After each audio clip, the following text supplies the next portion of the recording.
to give the award for setting the most money on fire in pursuit of a failed campaign to the one, the only, Aaron Levie, friend of the pod from Box. Welcome, Aaron Levie.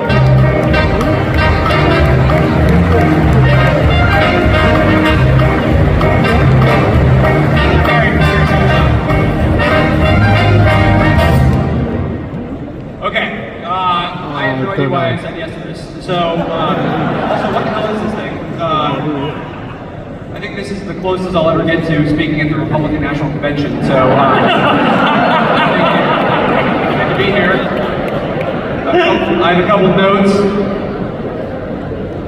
So, first of all, why didn't Mark Cuban or Vinod Khosla accept this? Why is this me? Well, I don't understand why out here. Vinod doesn't have a sense of humor. Okay.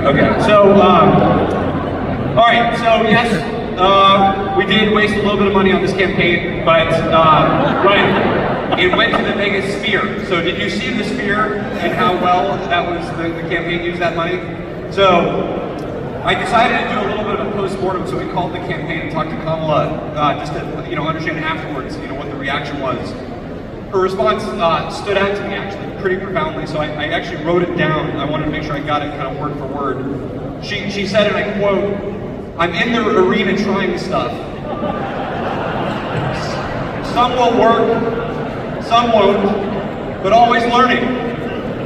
And I actually felt like that was a really good and profound way to think about the campaign. So I left a lot better after hearing that. So now I do want to congratulate David Sachs, obviously on his role in the administration, pretty incredible. The PayPal mafia takeover of the government is now complete, so good work on that. I was getting worried actually, so they told me about this actually like 3 or 4 days ago, changed the whole plan, obviously midway, but nothing about what's going on right now was the plan. I'm worried for David because I didn't know what he would do given Trump promised to end the war in Ukraine. Like what else is David going to talk about? So, I've known David's views on the war in Ukraine, but I actually didn't know that it was so serious that you become a czar. I mean, that's pretty impressive. Now, what's cool about David's new role, leading the Council of Advisors for Science and Technology, is you can kind of think about him as like the IT guy of the government now. So if you have any issues with the DMV website, he is your guy. And you also have the benefit of being the crypto czar, so I think if you could just let us know at some point in the conversation, what do you think the price target is on the Hawk Tuah coin? Like where are we headed with this? Now, David works in the government, which means we have an inside track for some of the besties, which I think it'll be pretty helpful for various positions in the cabinet.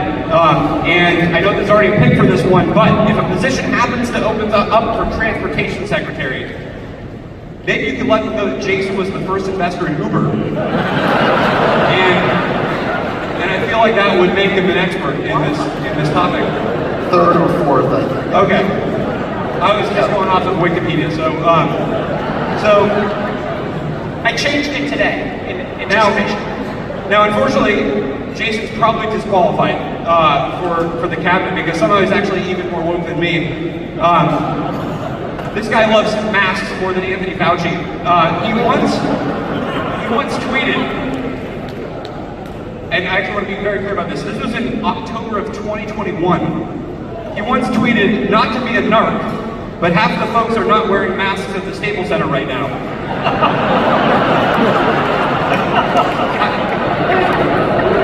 Hashtag super spreader.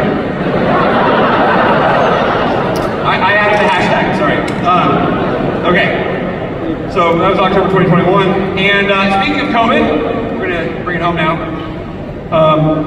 Friedberg, I know this situation must be very difficult for you with RFK, Jr. coming on board. Everyone knows about preppers building out bunkers in case of disaster, right? Everybody talks about these kind of preppers. Friedberg's bunker looks a little bit different than everybody else's right now. Usually you want to stock up on ammo, cans of beans, etc. For Friedberg, it's obviously quinoa, but he has one of every vaccine, tons of pesticides, and a lifetime supply of fluoride packed away. we're getting ready for anything that could come next in this government. Anyway, in all seriousness, thanks for this incredible honor.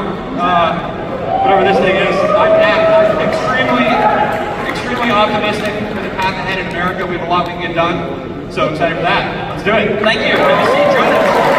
Give it up, everybody, for Aaron Levie. Oh,